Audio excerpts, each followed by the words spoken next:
નમસ્કાર પશુપાલક મિત્રો, હું છું ડૉક્ટર NN ભઢાર અને અમારી વર્લ્ડ વેટ નોલેજમાં આપનું હાર્દિક સ્વાગત છે।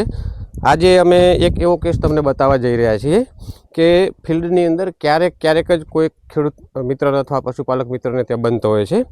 હવે આ ભેંસ અચાનક બાઇકથી ભડકાવાથી રોડ ઉપર ચાલતી હતી અને ભડકાઈ અને પછડાઈ અને એનું પગનું ફ્રેક્ચર થઈ ગયું છે। ફ્રેક્ચરમાં તમે જોઈ શકો છો કે જેનો આગળનો પગ છે, આ પગ તમે અહીંયાથી દેખો, આ આખો પગ બધી સાઈડે મૂવેબલ છે। અહીંયાથી આ ફ્રેક્ચર થઈ ગયું છે। જે મેટાકાર્પલ અને કાર્પલ બોન્ડ આવે એ કમ્પ્લીટ અહીંયાથી આ બિલકુલ ક્રેક થઈ અને અલગ થઈ ગયા છે, બે તૂટી ગયા છે। હવે આપણા ફિલ્ડ કન્ડિશનની અંદર ઓછા સંસાધનોનો ઉપયોગ કરીને આપણે એને કેવી રીતે બેન્ડેજ લગાવીશું, કેવી રીતે એનો પાટો બાંધીશું, એના વિશે તમને હું થોડી માહિતી આપશું। કારણ કે આપણે કોઈ માણસ હોય તો એને આપણે ઓર્થોપેડિક પાસે લઈ જતા હોઈએ છીએ, ત્યાં દાખલ કરતા હોય, ત્યાં હ્યુમન ડૉક્ટરો જોડે વધારે સાધન સામગ્રી હોવાથી, મશીન હોવાથી લોકો બિલકુલ મસ્ત કન્ડિશનમાં હ્યુમનનું ઓપરેશન કરતા હોય, પરંતુ અહીંયા જો આપણે ફિલ્ડ લેવલે જોવા જઈએ તો પશુઓમાં એ વસ્તુ અત્યારે શક્ય નથી। અને અમુક જગ્યાએ મોટી મોટી હોસ્પિટલો છે ત્યાં થાય છે, પણ ત્યાં દરેક જગ્યાએ આવી હોસ્પિટલો હોતી નથી। એટલે હવે આપણે દેશી સંસાધનોનો ઉપયોગ કરીને આપણે એના ફ્રેક્ચરની સારવાર કેવી રીતે કરીએ એ હું તમને બતાવું છું।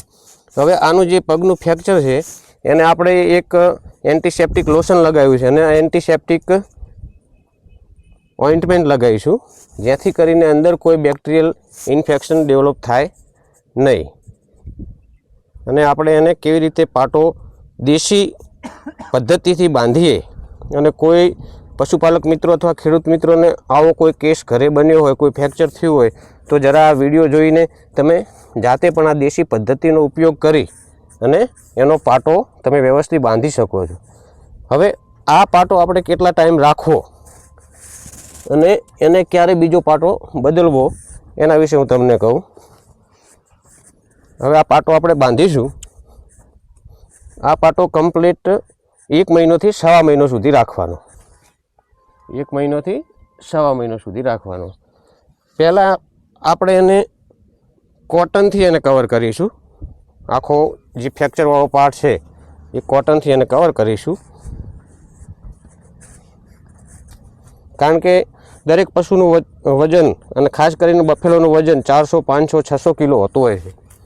હવે એટલું બધું વજન આ ફ્રેક્ચરવાળા પગ ઉપર બિયર કરે અને એને આપણે મજબૂત ના બાંધ્યો હોય તો ભવિષ્યની અંદર એ પાછું તૂટી અને એ રીતે થઈ જતું હોય છે।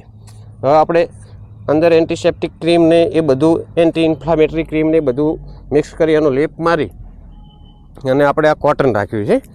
કોટન ઉપર હું આ ટાઈટ બેન્ડેજ કરું રહ્યો છું।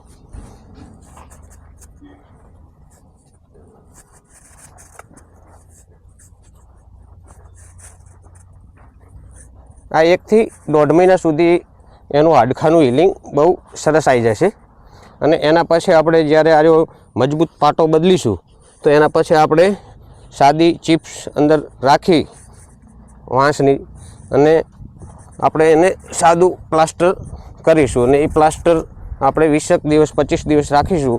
એટલે કહેવાનો મતલબ કે 1.5 થી 2 મહિનાની અંદર આ બધી પ્રોસેસ હાડકાની રૂજાવાની બહુ મસ્ત આવી જશે।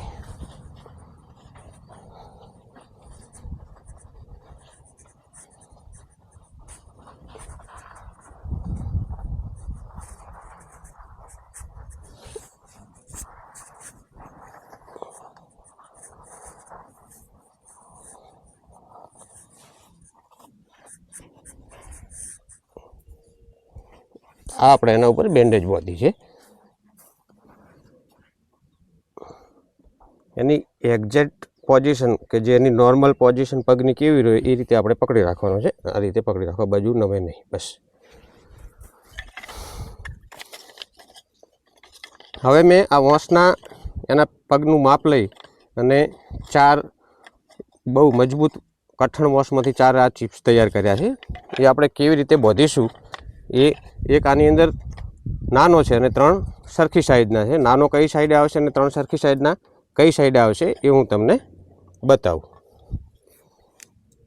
હવે જે આ ચિપ્સ છે એ એની જે હૂફ છે એની ખડી કે જો ચોબડી ના હોય ત્યાં સુધી એનો નેટલો છેડો હોવો જોઈએ. અહીંયા રાખો. હા, આ એની ખડીને અડવો જોઈએ અને અહીંયા ટાઈટ હોવો જોઈએ. હવે પકડો. હવે એને હું અહીંયાથી આ દોરી વડે બાંધવાનો ચાલુ કરું છું.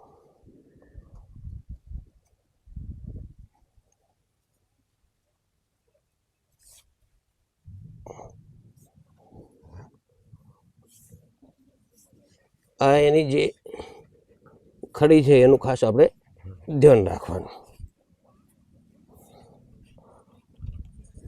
એક ઓટો લીધો, બીજો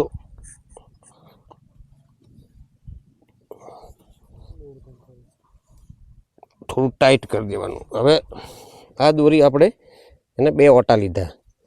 હવે બીજો ચિપ્સ છે એ આ તમને હૂફ દેખાય એની જે ચામડીને એ એક્ઝેક્ટ હૂફને ટચ થવો જોઈએ. નહીં તો ચોબડીને ટચ થશે તો શું પ્રેશરથી અહીંયા દબાતું રહેશે ને અહીંયા એક પ્રકારની ચાંદી અથવા ઓટણ પડશે. હવે બીજો આપણે 2 ઓટા મારીને પછી લીધો, એને આપણે એના ઉપર ટાઈટ કરતા જઈશું.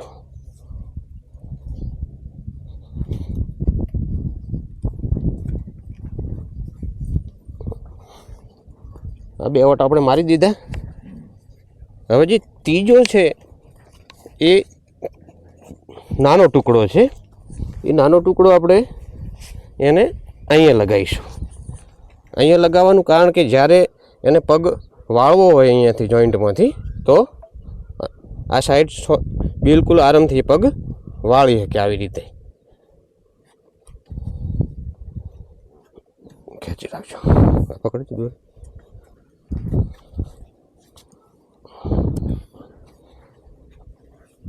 રાખો તમે. એ આ 2 હૂફ વચ્ચે આર્યો લગાવવાનો છે. આ 2 હૂફ વચ્ચે એક્ઝેક્ટ એની પોઝિશન બિલકુલ આગા પાછી ના થાય એનું આપણે ધ્યાન રાખવાનું છે. મજબૂત પાટો દોરી ખેંચી અને કરતું જવાનું છે. હવે ચોથો ક્યાં લગાવીશું? ચોથો જે છે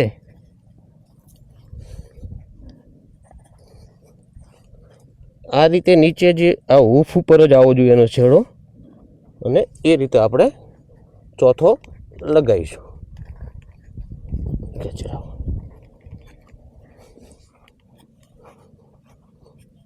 હા, એક્ઝેક્ટ અહીંયા એની હૂફ આવી ગઈ. બરાબર પકડજો.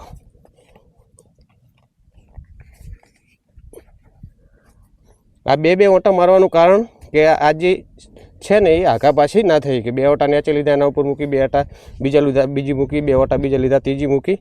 એ રીતે આપણે હવે આને થોડું ટાઈટ કરતા રહીશું.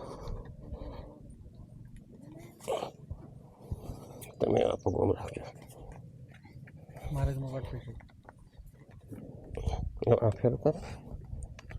આવી રીતે લાઈનસર દોરી ઉપર દોરી ચડે નહીં અને આપણે એને આ રીતે કરતું કરતું હેડ્યું જવાનું.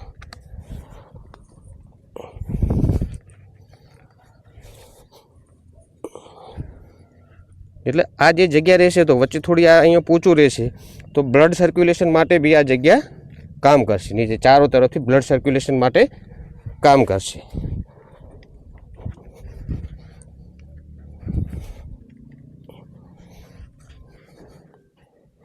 હવે જે તમે આ દોરીનો નેક્સ્ટ રાઉન્ડ લેશો એ ખૂબ મજબૂત લેવાનો.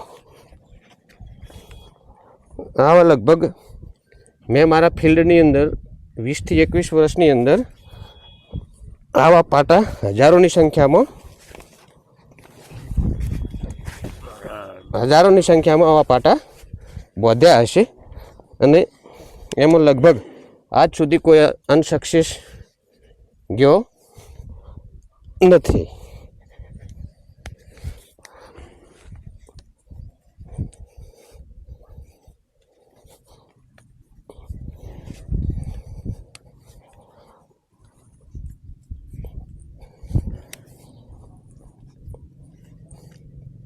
બીજો રાઉન્ડ બહુ મજબૂત આવશે.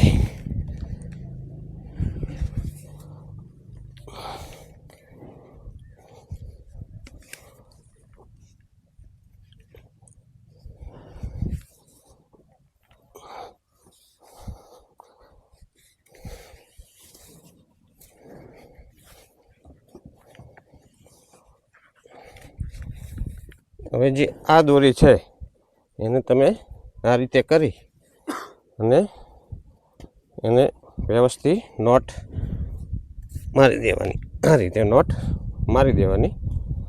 જે વધારાની દોરી છે એ કાપી દેવાની. હવે આને ઉપર આપણે એક બીજી બેન્ડેજ મારીશું.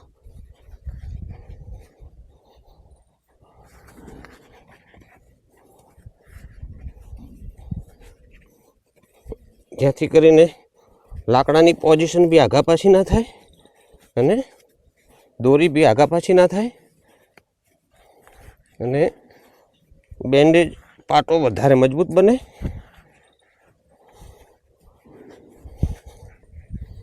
હવે આ બેન્ડેજ કર્યા પછી પશુને 2-3 દિવસ સારી એન્ટીબાયોટિક, જેથી કરીને કોઈ ઇન્ફેક્શન થવાની શક્યતા ના રહે, અને પેઇન કિલર, જેથી કરીને કોઈ એને દુખાવો થવાની શક્યતા ના રહે, એ આપણે આપીશું. અને આ પાટો કમસે કમ 1 મહિનોથી 1.25 મહિનો રાખીશું. બીજો પાટો આપણે આ ખોલ્યા પછી લગભગ 60 થી 70% જેટલું હિલિંગ આવી ગયું હશે, રૂચકો આવી ગયો હશે. એના પછી મસ્ત એક પ્લાસ્ટરનો અને થોડા ઓછા લાકડાનો ઉપયોગ કરી અને પ્લાસ્ટરનો પાટો પાછો આપણે 20-25 દિવસ રાખીશું. એટલે કમસે કમ 1.5 થી 2 મહિના સુધી રાખીશું તો આ જે ફ્રેક્ચર છે એ કમ્પ્લીટ થઈ જશે. ફિલ્ડ લેવલે આપણે આ રીતે જ કરવું પડે. હવે અચાનક બોલાય કે સાહેબ ભેંસ પડી ગઈ, આપણને શું ખબર કે શું થયું છે કે નથી થયું. ભેંસ પડી ગઈ ને ઊભી થતી નથી. અહીંયા આવ્યા ત્યારે આપણને ખબર પડી કે ભેંસને 2 બોનનું ફ્રેક્ચર છે અને એના કારણે ઊભી થતી નથી. એટલે આ બધા સંસાધનો આપણે જાતે અહીંયા જે પશુપાલક મિત્રોને ત્યાં હોય અવેલેબલ, એનાથી આપણે આ કામ ચલાવવું જોઈએ. હવે આપણો આ બેન્ડેજ કમ્પ્લીટ થઈ ગયો છે. આ પગ વાળવો હોય તો દેખો આવી રીતે ભેંસ વાળી શકશે. આ લાકડું કોઈ એને નડતું નથી. આ લાકડું સીધું આ દિશામાં નીકળશે. આની આપણે લંબાઈ એટલી રાખી દઈએ એટલે વાળી શકે. બરાબર. હવે પશુ માલક આની વ્યવસ્થિત સાર સંભાળ લેશે. 1 મહિનો સુધી વ્યવસ્થિત ધ્યાન રાખશે. જ્યાં પાણી ભરાતું હોય ત્યાં બાંધે નહીં, બરાબર. જ્યાં ગારો બારો થતો હોય ત્યાં બાંધે નહીં, અને વ્યવસ્થિત સારી રેસ્ટ જગ્યા હોય, પોચી જગ્યા હોય ત્યાં બાંધીને રાખે અને એની થોડી વ્યવસ્થિત દેખભાળ કરશે તો આ ફ્રેક્ચર બહુ 1 થી 1.5 મહિના અથવા 2 મહિનાની અંદર બહુ ફર્સ્ટ ક્લાસ રીતે એનો રૂજકો આવી અને ભેંસ પાછી 4 પગ ઉપર જે રીતે હતી એ રીતે ચાલતી થઈ જશે. થેન્ક યુ પશુપાલક મિત્રો.